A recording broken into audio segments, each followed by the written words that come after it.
Hey semua, hari ni Abang Telco nak kongsi beberapa cara untuk buat bayaran bil Rate 1 melalui rakan-rakan niaga Rate 1. Jadi, kalau selama ini tak pasti cara untuk bayar, boleh stay tune.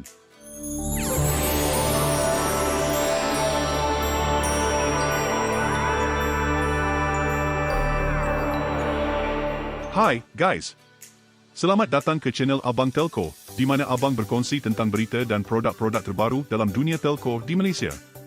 Oh ya, jangan lupa untuk subscribe, share, komen dan tekan butang thumbs up untuk menyokong channel ini. Jangan lupa jenguk website abangtelco.com. Dekat situ korang boleh dapat review produk secara jujur dan pilih pelan-pelan telco yang murah dan berkualiti. Boleh juga cek pelan-pelan broadband dan fiber yang Abang rekomen dalam video-video Abang. Senang kata, pergi website abangtelco.com untuk dapatkan produk-produk telco yang terbaik dekat Malaysia. See you guys dekat sana. Okay guys. Ada banyak cara untuk bayaran bil Rate 1. Kalau lepas video ini, masih tak faham atau malas nak bersusah payah, Abang Telco boleh bantu buatkan bayaran bil. Boleh sahaja maklumkan dekat Abang melalui borang pertanyaan dalam bahagian description di bawah. Okay guys, jom kita mula. Ada 15 saluran untuk membuat pembayaran bil Rate 1.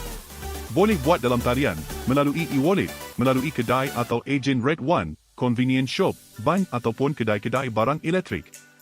Dalam video ini, Abang akan fokus untuk bayaran melalui kedai-kedai Senheng atau Pound SenQ. Saluran ini tak adalah susah mana. Agak straightforward. Pergi sahaja ke mana-mana kedai Senheng ataupun SenQ di seluruh Malaysia. Kata yang anda ingin buat bayaran bil Rate 1. Orang kedai akan minta ID Rate 1 anda dan juga jumlah pembayaran.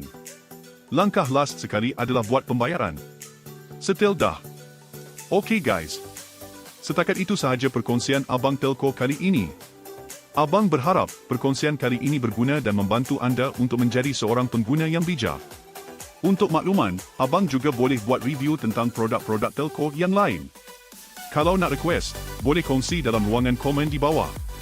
Terima kasih. Kalau anda suka dengan konten kali ini, anda boleh subscribe, like channel ini, kongsi video dengan kawan-kawan dan ahli family, dan komen jika ada sebarang soalan.